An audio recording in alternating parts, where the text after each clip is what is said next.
Welcome to the Wild Type Podcast. I'm Lyssa's Lizards. I'm Neptune the Chameleon. And we're your reptile girlies.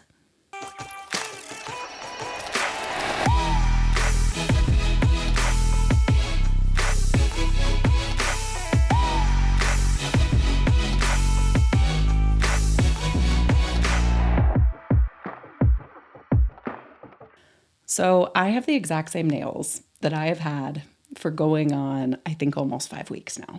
5 weeks? Yeah, it's been a long time. I can see them. I'm hiding them from the camera. But they're French, so that you can get away with it a little longer than... And I kind of like that because I'm the type that will pretty much leave the nails on until they start annoying me, and then I'll go get them done. Have you reached that point yet? I'm at the point. Okay. And the whole point of me saying that was that I am hopefully, ideally, going to be going, I think, this weekend, either this weekend or maybe Friday, and getting new ones. And I think I'm going to do kind of like Valentine's theme, so I'm going to do something pink. Cute. So I'm very excited. And your chrome pink has inspired me a little bit because the ones I have right now are chrome French tips. Yep. But they're like the regular silver chrome. And I kind of want to do pink chrome tips next time with some hearts or something. Okay. Coming to you soon. So I'm very excited. But they're not going to be in the next episode because you guys don't know this, but we're filming back to back. So you won't have... I just realized that. If that tells you guys how my brain works at all. So next episode, we will update you on the nails. And it might be after Valentine's Day at that point. But this is the reality of having a podcast. I know. While working full time, while having side jobs, while having a dog, because I feel like that's a job, and reptiles, and a husband for you, trying to find a husband for me. It takes time. Dating takes time. Yes, Exactly. exactly. That's a lot out of your schedule. Exactly. So sometimes we just do a lot of episodes, and you're welcome. Okay. Because we have not missed a week. We haven't. I'm really proud of us. That's a big accomplishment. So yes, but I love that for the nails. I also have heard earring updates. You forgot? I already forgot. We talked about this as she walked into my house, and I've She's already forgotten. I really want to update the podcast. So and then I forgot. So thank you for reminding me. But yes, so last episode, was it last episode that we did the jewelry? I think two episodes. Yeah. So 2 episodes ago, we talked about what kind of jewelry we prefer, and I talked about how much I love earrings and how I curate my earrings so specifically. And I have been working on my latest ear curation for I would say 3 to 4 months now, and I've been slowly collecting all the ones that I wanted to put in all of my little piercings, and it's finally perfect. And you can't see it. You can't even see it, which is so upsetting. Headphones, I know. So by the time this episode comes out, I will 100% have posted on my TikTok showing off my earscape. So check it out. Go follow her. Lyssa's Lizards. Go check it out. But the one that came in today that was my final little piece is a gold safety pin earring for my just my lobe. It's very cute. It's giving me flashbacks to middle school when girls were piercing their ears in the bathroom with a safety pin. Yeah. And was never me, would never be me, will never be me. I'm so not that girl. And I've that's fine. But there was plenty of girls in my class who It's funny you say that because I haven't pierced any ears with safety pins, but my freshman year of college, 2 of my piercings that I still have to this day were done with a Walmart gun that we bought for $14, a piercing gun. And the girl who did it was like, I can do it. I'm pre-med. And mind you, this was 2 weeks before the school semester even started, freshman year. Oh. So AKA she's an 18-year-old who wanted to go into the vet. But you don't actually medicine. Have any... Literally no experience. So one of my piercings, it's only on one ear. I have a third piercing. The other ear doesn't have it. And it was my college roommate who actually worked at a jewelry store. Okay, that's a little more legit. Qualified. More qualified than my definitely pre-vet. More qualified. I was not the first person. She had done it with multiple people, but it was also a piercing gun. And I give her a hard time every time I see her because it's pierced slightly. No, mine are too. Downward. Yeah. It's not perfectly straight. So when I put the earring in, I have to tilt it to get it in because it's pierced at an angle. Yeah. And those are the risks that you run if you get some shady, non-professional ear piercings. But it's a memory with her. And every time I do it, I think of her. And, that to me is worth it. So it's totally special. Mine, I don't even know the girl. So, It's fine. It's fine. But We love a good earscape. We love, some fun jewelry. It just makes you feel good. And like for me, my earrings make me feel very put together even when I'm not. And so I'm very excited to have it all like perfected. That's what matters. That's what matters. I know. Also, a quick plug before we dive into the meat of this episode is we're going to have a live stream. I'm so excited. And not just any old live stream. This is going to be a Valentine. Heck yeah. I'm so excited. It just like Valentine's is just good for the soul. And if you're like, Gallant, what? It's like girly Valentine's Day. So it's a Valentine's Day celebration, but for the girls. Yes. And we will extend an offer to the reptile guys. To the reptile guys, you're obviously welcome to. As well. Okay. Yes. Well, this is inclusive of everyone. But it's going to be a live stream on YouTube on, I wrote down the date, the 12th. Yes. February 12th, so like right before Valentine's Day. This is going to be 5 p.m. Pacific, 7 p.m. Central, and 8 p.m. Eastern. Yep. So whatever time zone you're in, you do the math. Yeah. So we will be there. We're so excited. I'm just excited to get to hang out with everybody live because every time we do that, it's very fun. I agree. And some things that we're brainstorming and open to suggestions. If you can put in the comments fast enough between, what is that? Thursday? I think so. Yeah, Thursday. between Tuesday and Thursday. Put in the comments. We're open to ideas. But so far we've brainstormed doing a giveaway. Yes. For Dubious Store credit. Yes. Playing Tapple, which is that game where it has all the letters and you have to like do different categories. I've never played this game, so this is like brand new for me. I've never played Tapple and I'm very excited. I played it with my mom. I've heard fun things. Yeah. So. And then blind ranking with us. So if there's any like blind ranking categories or ideas you want to do, like throw them in the comments. We'll obviously ask for suggestions on the live, but if you want anything that you call dibs on, put them in the comments. Drop it in the comments and we'll see. We'll come up with a list and have some good ones in advance. But it'll be fun. We'll get to like spend the Valentine's week with you guys. So can't wait. Okay. Back over to you. Well, announcements are done. So for today we have a funny question that I feel like a lot of people, if you're not in the hobby, you may not know. And even if you're new in the reptile keeping hobby, you might only know one of like the sounds reptile makes, but do reptiles make sounds? And the answer is some do and some don't. Yeah, I would say like if someone asked me, I would just say yes. As like an immediate answer. Now, what sounds do they make? And then there's also the debate of like, can reptiles hear? Which I think we should table for like for a whole we should another episode. But in the instances, the one that's probably most common is hissing. Yes, and that's the one like everybody knows. And it's definitely like a defensive sound. Yeah, and I think snakes are most known for it. But it's not just snakes. It's not just snakes? It's not just snakes. Pretty much, not every reptile, but a lot of reptile species can make hissing sounds. Like, big monitor lizards can make hissing noises. My blue-tongued skink. I think I told this story already in our like escaping episode, but I was shocked the first time that I heard Nilla make the noise that I heard her make when she escaped one day. Can you replicate it? Yes. It was just, I literally thought that there was like a raccoon or an opossum or something in my house. It was like, I don't know what sound a raccoon makes though. Well, I don't either. I just wanted to hear you try. It was very hissy. It was, but it was like it was loud. That was good. It was loud. So it really shook me when I heard that. She's like such a small body, yeah. you know? And I mean, she is my biggest lizard, but she's just compared to a raccoon. Yeah. No, but the reason I literally wasn't sure if it was one of my critters was because of that sound. I was like, my critters don't make that sound. They do not make that noise.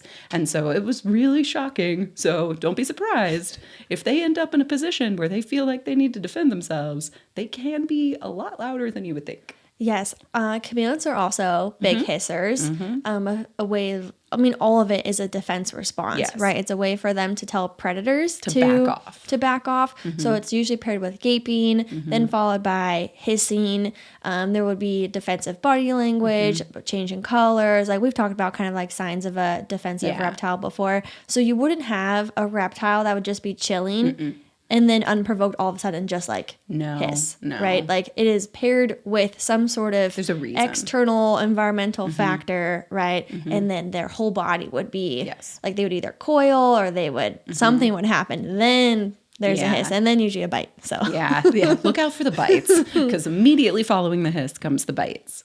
But it's not just hissing. There are, I think one of the ones that is also somewhat common, and it actually, I end up getting a lot of people in my DMs about leopard geckos or African fat tail geckos saying that like my gecko squeaked the other night and I've never heard that before. Is something wrong? Like they're concerned because it is like pretty rare for them to do that. And so, and I've actually never heard it. Like none of my Pluto's never squeaked. Neither has any of my all geckos the squeaking like I've heard is in other people's videos. Yes, me too. So feel free to Me look too. at it. Typically paired with mating behavior a lot of the time, especially like crested geckos in particular. They make like a yeah. That was pretty good. That was really good. Dang, we're like nailing these impressions right now. Make that kind of sound, especially when they're like mating. So like a squeak is definitely common. I don't want to sleep on a rattle. Like a that's so true. Like the classic rattlesnake. Yeah, rattlesnake that happens. That's a sound that happens often. Which this is crazy. I've known this for a few years, but I remember when I first found this out, I was really shocked. But did you know that the rattles on rattlesnakes actually can like fall off? Like, it's so like their rattles are made out of. It's kind of like our fingernails where they keep growing. So at certain points, their rattles will like fall off and like regrow. Okay. Do you know what a rattle looks like? Yes. Is it like a little nub? So and it has to grow back? It's you mean what the tail looks like after it's fallen off? Yes. No, I don't know that. Okay. That would be very interesting. I'm just curious. 'Cause you know, like a moose, like antler will fall off and then they're just like naked. Yes. Right till they have to regrow it. But like, so if such a random question, but like a rattlesnake's rattle falls off, is it just like a stump? Is it a nub? How long does it take for the rattle to grow back? I don't know, but if you questions. like, this is all assumptions. I'm making all of this up, to be clear. But the way, like, if you look at a rattlesnake's rattle, they have like it's individual little bumps, you know. So I would assume that when it falls off, like it would have like a couple of like just one or two little bumps underneath as it regrows. I don't know. If you have that answer, let us know. I will be looking this up later tonight. I know. I'm going to be doing a little Google search because now I'm really curious. But I only found that out like a few years ago and I was like, I had no idea that they did that. So the rattle. Super crazy. Another one that is interesting is a bark. Yes, I have that written down. So the ones that I would say are like the most known for this are tokay geckos, but there's a lot. There are quite a few gecko species that will bark and they actually like communicate with each other, which is so cool. One of my favorite tokay geckos, for anybody who doesn't know, are very like naturally defensive. Very, very defensive. They have a reputation. They got a reputation. And one of my favorite things to watch is people try to actually tame them down. It is fascinating because the way that tokay geckos vocalize is so clear and hearing them like bark back and forth with each other. But I just love watching them get tamed down. It's so cool because it just really shows that if you really work with the animals, you can get them to be less defensive. Oh, absolutely. Refer back to our How to Tame Down a Reptile episode. Mm-hmm. Two things popped into my head. One, Taylor Swift's reputation. It's now stuck in my head. But two, I was scrolling TikTok and I saw someone's video, and now that I say it out loud, it'll show up on your TikTok. I'm sure. But they were like laying down sideways with a timestamp of like 4 a.m. and it was their tokay gecko barking. Oh, that's so And it was cool. like, who needs an alarm clock when you have a tokay gecko? Yep. And people in the comments were like, what is that? It like makes that sound. Yeah. And it was like just kind of like a cool like reptile moment. They're so cool. I think tokay geckos are so interesting. I don't think that I would ever keep one just because I don't want to get bit by that. But they're really cool. And I love their vocalizations. But another gecko that is very vocal, and I have a tiny amount of experience with, is Leachianus geckos. So Leachy geckos, they're also known as like the Madagascar giant geckos.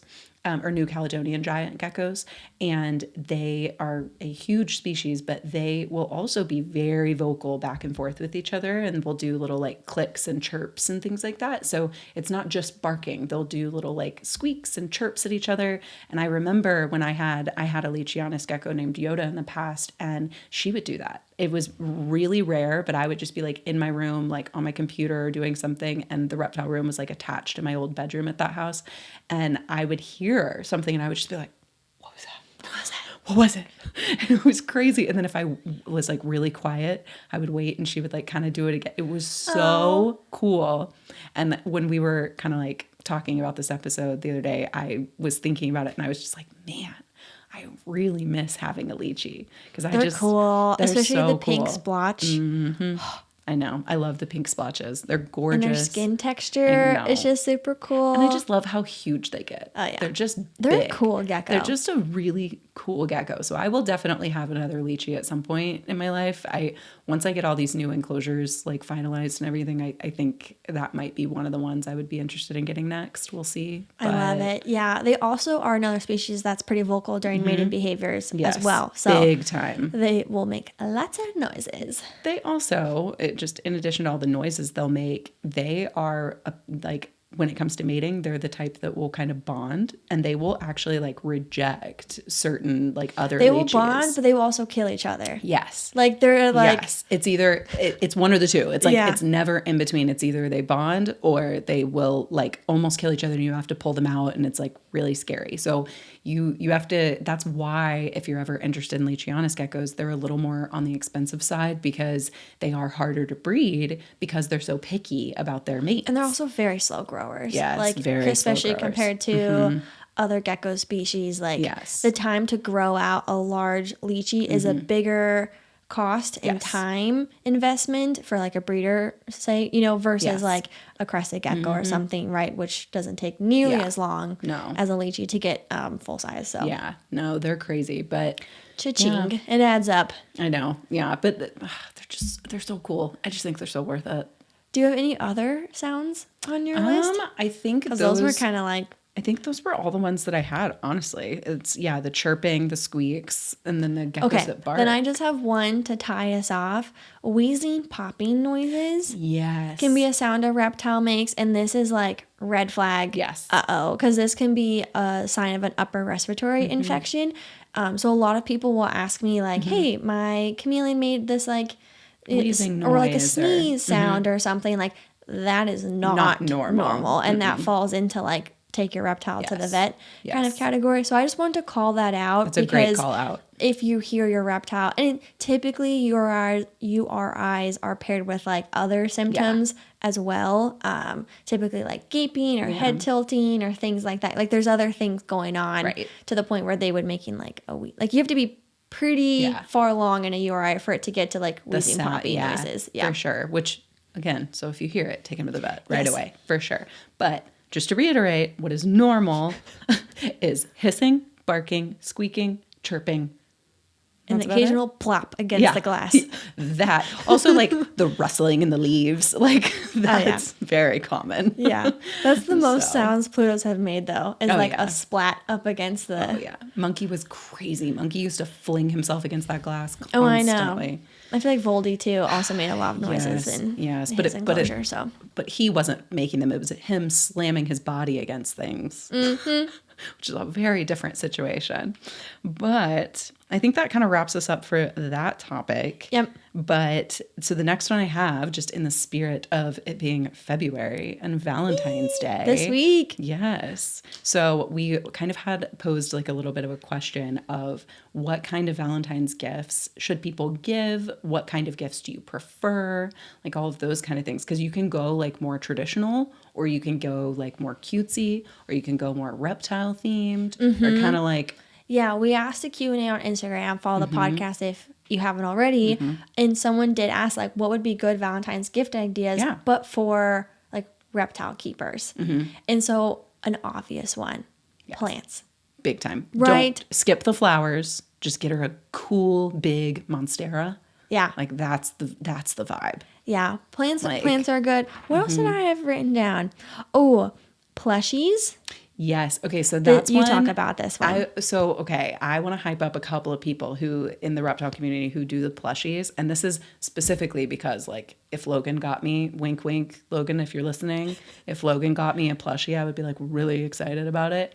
But for example, Tarantula Cat does really, really cool. She has a bunch of them too. Like you can collect them at this point. Yeah. But I think they're like limited time and they come out like, they have, so if the timing is right for Valentine's Day, that is so cool. She has all these different ones with different species and different themes. I've got one with a little like mushroom hat on it. It's so cute. Yeah, with a little horn wearing charm. Yes. Yep. And then, so another one that I am so excited about is our friend Kiri Molinaro over at Molinaro Snake Labs. If you don't follow him, check him and Tarantula Cat out for sure. They're wonderful. But he recently has been posting and he's been so creative with it. I mean, he is so on brand. I love it so much. Yes. Brilliant. But he has a plushie coming out that has an egg. And if you watch any of his videos, you'll see that he does like a lot of like egg. Yeah, he does a lot of ball python breeding. Yes. So he does a lot of like updates on the incubation process.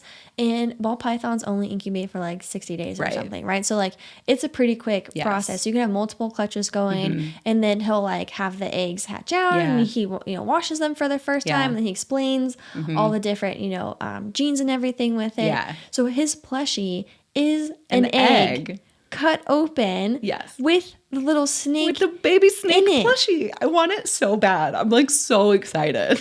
It is so well done, and he did his promo video as exactly if how it was he does. A real snake egg. Yes. It was so brilliant. Very clever, very on brand, like so well done. 10 out of 10. Yes. And it's adorable. It's adorable. It's like probably the cutest little baby snake plushie I've ever seen. It's precious. So very, very well done. And it would be great for a gift. Such a good gift. And so it was just, I saw that and we were talking about Valentine's gifts and I was like, the plushies.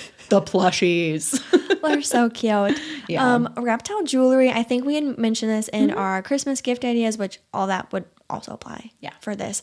But I think jewelry does have a little bit of a romantic flair to it, especially if it's like maybe snake skin and like a little heart charm or a locket or something like that. Okay, fabulous idea. If your girl has, or girl or guy, whoever you're dating, if they have an actual snake or any shed just lying around, just snag it and send it in and get some jewelry made out of it. Yeah, or some cute like resin something. But like jewelry can be I think that can fall into the absolutely romantic category. Yeah. And then we also had talked about what did you have? I had two more. Okay, so the one I was thinking of next was the art commissions of their pet. So, and that can go for any animal. That doesn't just have to be, reptiles. It can be if they've got a dog, a cat, whatever. I do think it's extra special with reptiles because with cats and dogs, there's tons of artwork that may not be your exact dog or cat or whatever, but like look similar. Like I love Dalmatian stuff, even though it's not exactly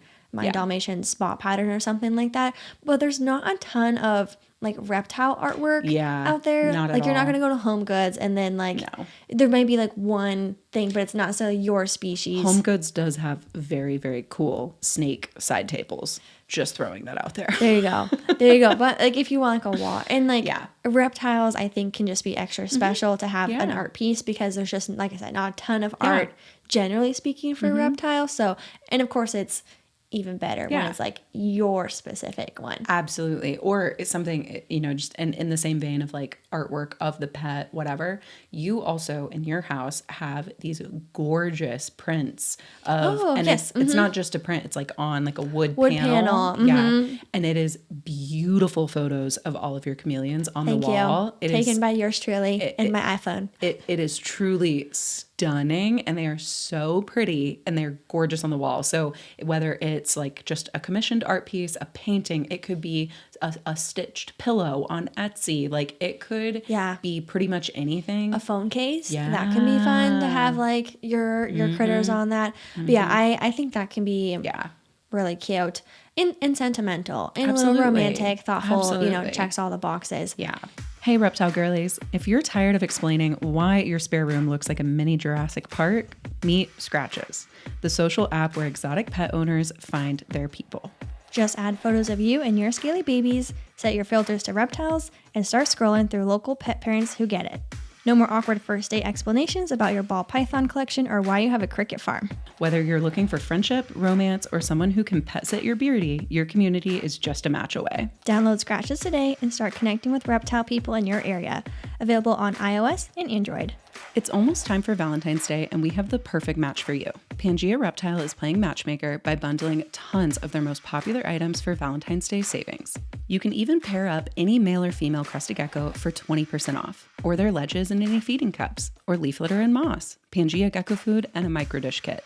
The possibilities and savings are endless. And y'all know how much I love a good halogen heat bulb. Pangea is now carrying Reptile Systems Eco Halogen basking spots to help your critter get all the proper light and heat they need. Learn more at pangeareptile.com. The last one I had on my list was, we had talked about this, reptile board games. Yes. Okay, I actually forgot about that one. I didn't write that one down, but you did when we talked. I'm so glad. So you actually, for my birthday this year, got me a really cool reptile board game. We haven't played it. We haven't played yet. So we don't know if it's like fun to play, but it's fun to look at. But it's super cool looking, and I'm really excited to play it. And there was another game that I think my mom had actually bought. It's just called the Chameleon. The Chameleon. Yeah, it's like very much like Mafia. Yes. You know, where you have to like guess who the imposter is. Yeah. Which I enjoy, but also I'm like terrible at those games. But I own the game because it's the Chameleon. But then I'm like, it shouldn't be called the Chameleon because they don't really camouflage like people think. So I have mixed emotions towards it.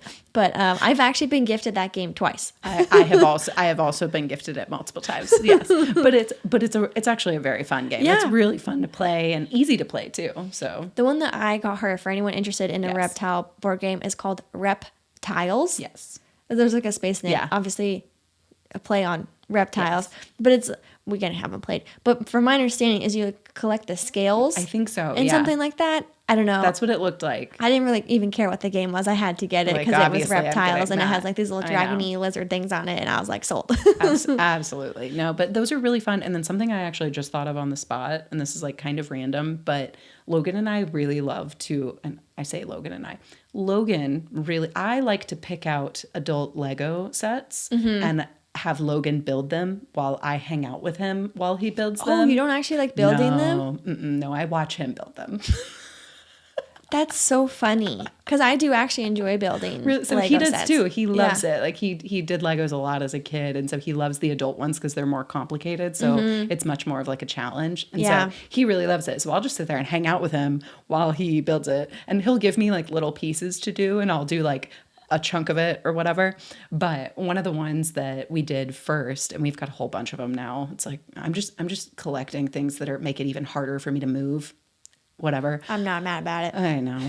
But one of the first ones we did was the really pretty like botanical bouquet. Yes. And that's a very popular so one. it's very popular, and I think it's really fun to do together, even if you're like me and you don't want to do it. But quality time. It's super fun. I'm waiting for the day that Lego comes out with some kind of reptile. They have dinosaurs. Yes, they do have the dinosaurs. I've been gifted the dinosaur. Yes. I don't know of any reptiles though. Oh, I do have a chameleon. I was gifted a chameleon. Mm-hmm. Oh, I haven't seen that. Yeah, I haven't built it. It's a small little pack, but it's a little chameleon. Oh, okay. I didn't know they had one. Yeah. I'm just waiting for them to come out with like a monitor lizard or something really sick. Cool. Like a big beefy one, like something really neat. But that's just a random fun little one that I personally enjoy and I think that'd be cute. Yeah. Not related to reptiles really. And some people are allergic to flowers. So, good alternative. Yep. Yeah.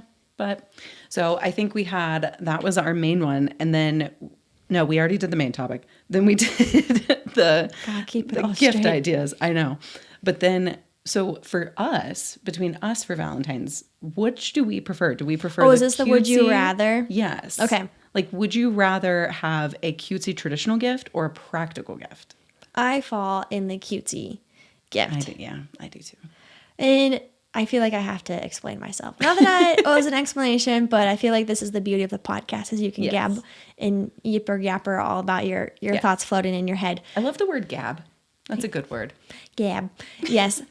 So my thought is I can go and get myself a practical gift. Yes. And odds are I probably already have. Mm-hmm. Therefore, there aren't very many things on my practical gift list that I haven't already gotten myself or aren't already planning on getting myself. Because it's practical, then it's because I kind of need it / want it, And then not to say I can't get myself flowers or chocolates or a commissioned art piece or whatever. You're less likely to do it yourself. Less likely, and to me, it means more coming from a significant other than the practical gift. That's so true, yeah. Not that I would, think of one more or less than the other. Right. But getting something cutesy would invoke a, aww. Yeah. Versus, like a a mushy gushy feeling. Versus like, here's a new carabiner for your keys that you needed because you lost your still thoughtful, but Absolutely. Not the same emotional response. My answer is kind of a little bit of both. Like, I love the cutesy gifts, and I definitely will say, like, I love it when, Logan will like take the initiative to do something cute or thoughtful that I have like not asked for. But we very specifically do a list way. So for anybody who's in any relationship, pro tip, get a shared document and have a shared document that is just like gifts for you, gifts for your partner, and just keep a running list of like links of things that you like or want or whatever. And that's what we do. And I love when Logan gets me stuff off that list. So it's like kind of practical, but so it's not super cutesy, but it is something that like I really wanted or I knew that I wanted. And I think there's probably like a mix of the two, because my family also does like lists for Christmas and stuff. And I always try to find the balance, because you do like the element of surprise and the element of like they thought about this versus like they just purchased this. And not to say you won't enjoy that thing still, and like obviously you want it, but I do think it's fun when you can do like a little bit of both. So ideal world, I would have both, but I don't know if that's an option. But something cutesy and practical, like, would be good with me. No, I think it's great. I mean, I get my dad socks for Christmas every year because that's what he wants. So, There you go. Well, let us know in the comments, like, which you prefer. If you prefer the more cutesy or the more practical. Yeah. Or if you're like me and you're somewhere in the middle. All of the above. Yes.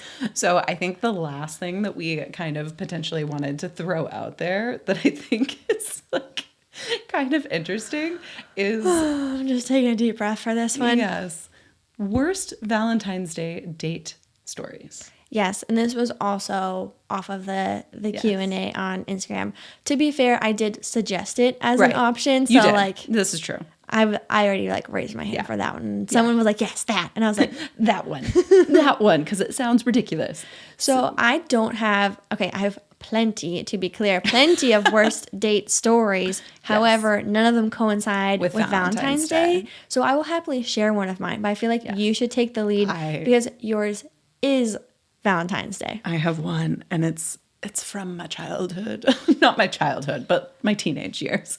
When I was 16, maybe I was 15. I think I was 15 because I wasn't driving. Were you driving? I was not driving yet. That's the life milestone that helps you decide your age. my mom had to drop me off, so I was definitely not 16 yet. Okay, so there you go, 15. Yeah, so I was 15. It was my first boyfriend ever, and I don't know if a lot of girls go through this, so let me know in the comments, but like, I did not like my first boyfriend at all. Mine was in college, so. Okay, this is a little different. But like, I did not like this kid at all, but somehow I ended up dating him. I think because like at that point you think that you're like supposed to like be finding guys to date or people to date, your or life like at 15, of course. Whatever, weird. But I remember waking up on Valentine's Day knowing that I had to go on this date with this kid, and I went to my mom crying, sobbing. And I just told her repeatedly, I was like, I don't want to go on this date. I don't want to hang out with him. I don't like him. I want to break up with him. And I was crying. I was so upset. Oh no. And my mother made me go on this date. She was like, Alyssa, you cannot break up with him on that. You can't do that. You have to wait, and you have to be nice, and you have to go. And for anybody who knew little 15, 16-year-old Lyssa, I have a filter now. I did not have a filter at 15, 16 years old. So it was written all over my face on this date that I did not want to be there. And I do feel bad for this kid because I definitely dumped him the morning after, immediately. I have follow-up questions. Okay. What was the date that was planned? Do you remember? Yes. It was terrible. Well, not terrible. It was pretty basic. We went to a movie, and then we went to the only local restaurant in our town that everybody ever goes to, and it's just this like little like barbecue joint that everybody goes to, and I've been there a million times, and I was like, I don't want to go and sit at this little barbecue joint for the millionth time with this boy that I don't like. Was the movie good? I don't even remember what the movie was. So no, it wasn't memorable. No, not memorable. And what do you think the statistic odds are that kid now has a podcast himself and is talking about with his podcast co-host about this girl that dumped him the day after Valentine's and was miserable the entire time? Honestly, slim to none, because this man didn't but even not have... zero. He didn't have a Facebook, so I doubt he has a podcast. But it's not 0%. Who knows? You never know. You never know. If I see him just pop up on my TikTok one day. Imagining, more realistically, he's talking to his future spouse and they're swapping stories and stuff. Yeah. And there was this girl and she broke up with me the day felt after. So bad. But it was that was part of why I was crying, was I knew that was mean to do on Valentine's Day and not right. And I didn't want to do that. But I also everything in my body was telling me, you don't want to go. Which means you probably shouldn't keep dating them. No, I can understand that. No. There have been times where January hits and I get a little, I'm like, I'm taking my out immediately. You make it through the holidays or things come up during the holidays and you're I don't think this is the best fit. And then you're looking on the horizon and Valentine's Day is out there and you're like, ooh, do I want to do Valentine's Day? Do I want to cut it before? So I, in all instances where I've had that feeling, have decided to end things prior to, because I was I can't in good faith go on celebrate a holiday that you're supposed to celebrate love, romance, and everything else, happiness, and I would just be going through the motions. That's not fair to me. That's not fair to them. And so I'm hey, it's not you, it's me. No, just kidding. But that's exactly how I felt on Valentine's Day. I was I can't. Oh, it was so hard. It was so hard. My mom did the right thing by making me go, but man, I didn't want to do it. Oh, I feel bad for both of you. I know. It was more rough. So the guy than you, but I mean, he was all right. Day after Valentine's Day is not much better than that's what I told Valentine's my mom. Day. I remember arguing with her in our living room, being Mom, it's not going to be any better tomorrow. What does it matter? I was so I'm going to go and he's going to buy me dinner, and then the next day I'm going to turn that's worse. I know, and he probably saved up his allowance or was working part-time, to pay for the move. Oh, no, I doubt it. I'm sure his parents just paid for it, frankly. Okay, that's probably the better scenario. So I have, like I said, lots of bad day stories, and I'm happy. Don't we all? I'm happy to share them all with you over the course of time.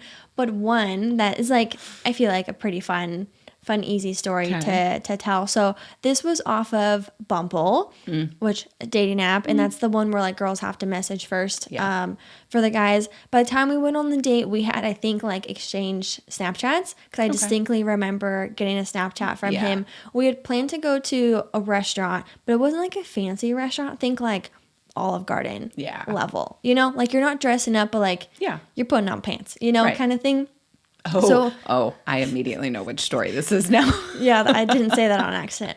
So he hits me up probably an hour or two before the date, right? And we already had time, place, whatever. And he's hey, would it be okay if I wore sweatpants?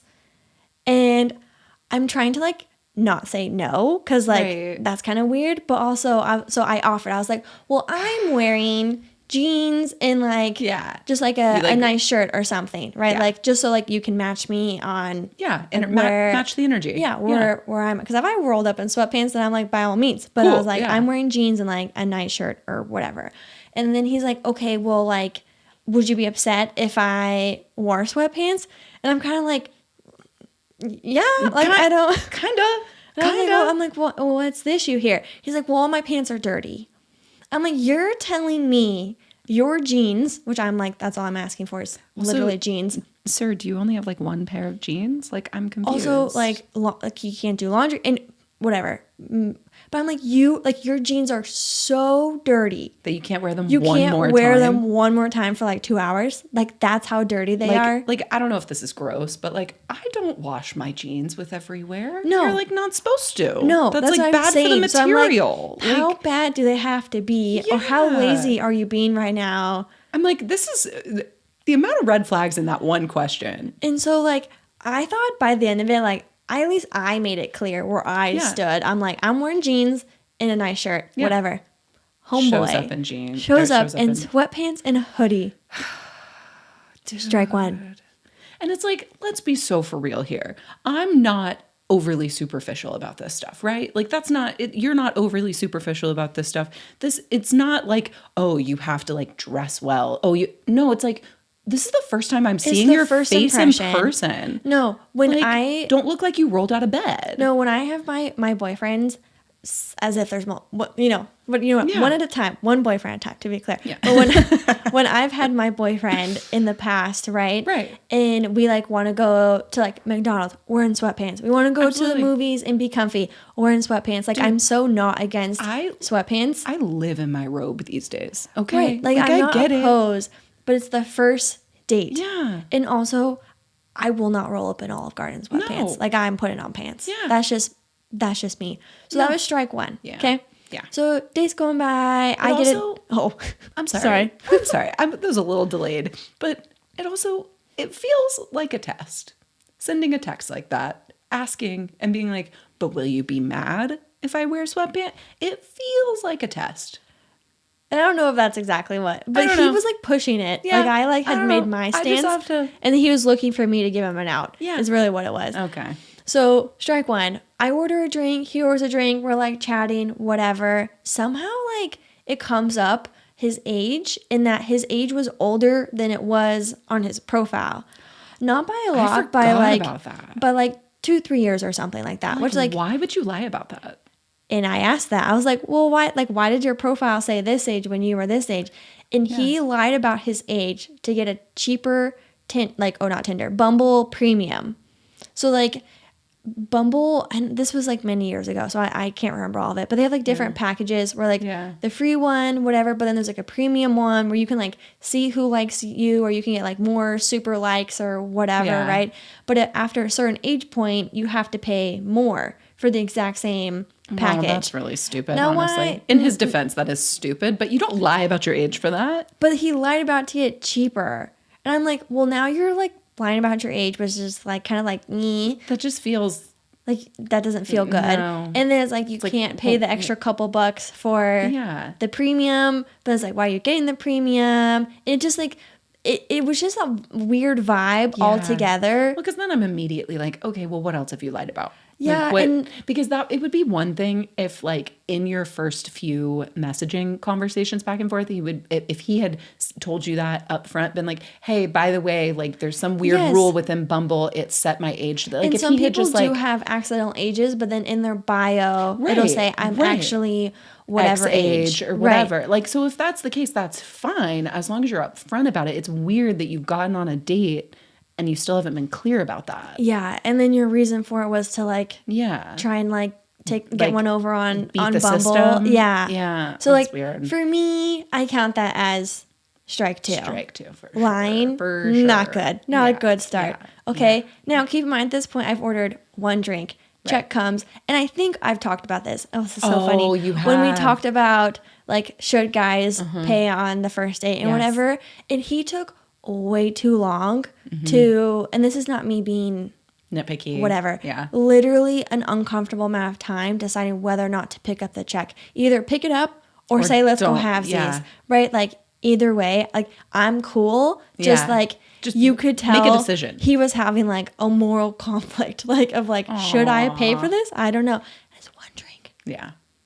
Right, like less than $10. Yeah. Whatever. I don't know his life. So anyways, he took too long and then like was like, whatever. Then it's just uncomfortable. Then it's just weird. Yeah, it was bad vibes all around. He like went for the kiss, wasn't feeling it. Strike three. You're out. We out of here. We out of here. But the sweatpants, man, that's really what like. And again, like it's not about like how you present yourself or how you and honestly, if he had worn sweatpants and it was like a killer stellar date, I would have gone on a second date. Not cared. Not even thought twice about it. It's the sweatpants coupled with all the other stuff. Everything else. In addition to like not great conversation, not like chemistry, not compatible on this. Like there were so many other things. To be clear, it wasn't just moral of the story. If you're going to wear sweatpants on a first date, have a killer personality. Come on. And maybe just pick up the check for the first date. Like, I don't know. Like it would be different if you had like ordered something super expensive or I know. whatever. But it's like, just one drink. And I always offer to pay. Yeah, you're very good at that. It is a sincere offer. And I've split checks on first dates, second dates, third dates. Like I am not above that. No. But like, just make a decision. Yeah. Like either pay for it or don't. Like, and I think that's the other thing too, is like there is a certain level of like attractiveness about somebody who is just a little bit assertive of like, I will pay for this, or like, let's go half. Like, it like just assert yourself. It made me uncomfortable because I'm like just sitting there. I'm like, I don't know what to do in this situation. And then you're like, okay, I guess I should offer at this point. Like, I think, well, usually I offer like, I'll start off that way of like the check comes, I'm like, do you want to split it? Yeah. And that's how it started. And then he was like, oh, it was after you had asked. Yes. And then, I didn't so realize it's him sitting there like considering my offer. That is way more awkward than I even like was picturing. Yes. Oh, so that's so uncomfortable. And again, I didn't think he was going to take me up on it because it's a first date and it was one drink. Yeah. And it was like a $5-6 drink. Like it was not. Yeah. It's not like it was like a fancy $20 cocktail drink or something, right? Like less than $10. Yeah. And he was like really considering as to whether or not he was going to have me pay for my drink. And again, would have been so fine paying to for do half. that. You just, but make the choice, make the decision. The tango is awkward enough as is. That makes it way more awkward than I remembered. That's a whole other factor. I didn't even think about that. Oh. Yeah. And then he went for the kiss. And I was like, you're like, no, sir. Absolutely not. Nope. Kissing privileges revoked. Like, give me a fist bump. No. No, it was, not a great date. And there certainly was not a second. So nope. Yeah, dating is weird, man. There's all kinds of weird stuff. But if you have any funny Valentine's date specifics, or even just any first dates in general, we like to hear it all, and we're nosy, and I like to know. Yes, I like to know everybody's funny, weird first date stories. So let us know in the comments. We would love to hear them. And if you have any Valentine's specific date stories, let us know. Yeah. So otherwise, we will see you in the live stream. Yeah, we can't wait. Valentine's. Happy It Valentine's. should also be recorded and available later. So if like the timing doesn't work for your schedule, like don't sweat it. If it's after February 12th, just check it out on our YouTube. Yeah, it'll be up there eventually. But I'm excited for that. I can't wait. It'll be super fun. Yeah. Awesome. All right. Well, give us a follow on all of the things. We are the Wild Type Podcast on all the social channels. We also have early access on Patreon and Spotify. So merch. Check that out. Huh? Yeah, I'm rocking my merch today. And you can find me everywhere at Lyssa's Lizards. You can find me at Neptune and Chameleon. And we'll catch you guys next time. Bye. See ya.